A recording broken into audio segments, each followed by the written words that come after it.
They do everything together, but when a hike into the Colorado wilderness went wrong, two cousins thought they were doomed to soon die together. That is until an elite Albuquerque rescue team came to their aid.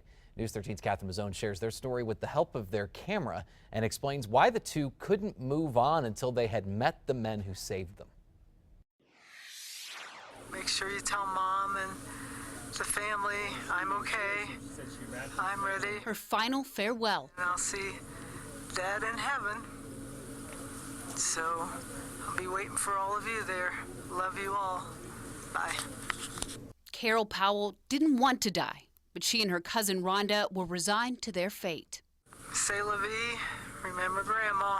As the hours went on, it was like, I don't think we're going to make this. This is not going to be an easy way to die, and I was starting to wheeze. Stranded deep in a Colorado canyon, Carol thought of her young grandson and his love for her stories, the adventures of Grandma and Rhonda.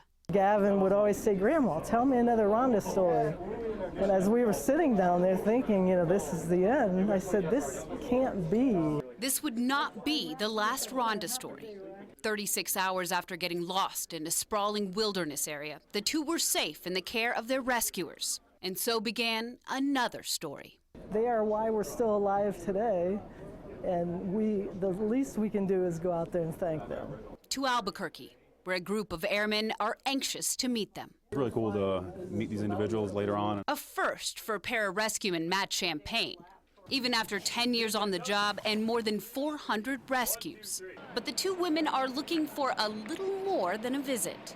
Closure for us, and also to know that we had done the right thing to come and show up and say a proper thank you. The pair arrives 4 months after their harrowing ordeal. Hello again. Oh.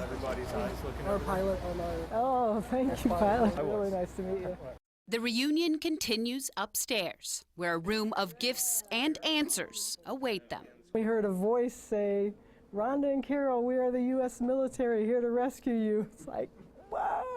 The two were out with a few llamas, prepared only for a short walk. This is what I had on. Just a couple of shirts and hiking pants. They somehow got turned around and trekked deep into the backcountry. As the sun set, temperatures dropped, and so did their hope.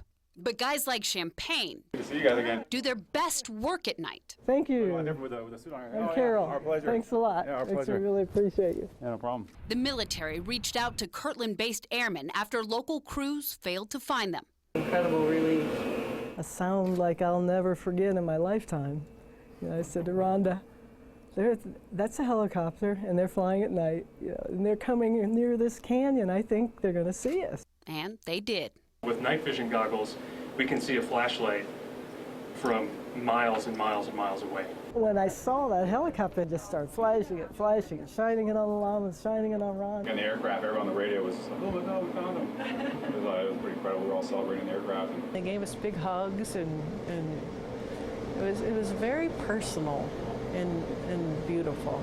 Though these men see their life-saving efforts as a job, they also call it an honor. We pride ourselves on the motto that others may live, so we will do anything it takes to bring someone home. To Carol, they went above and beyond.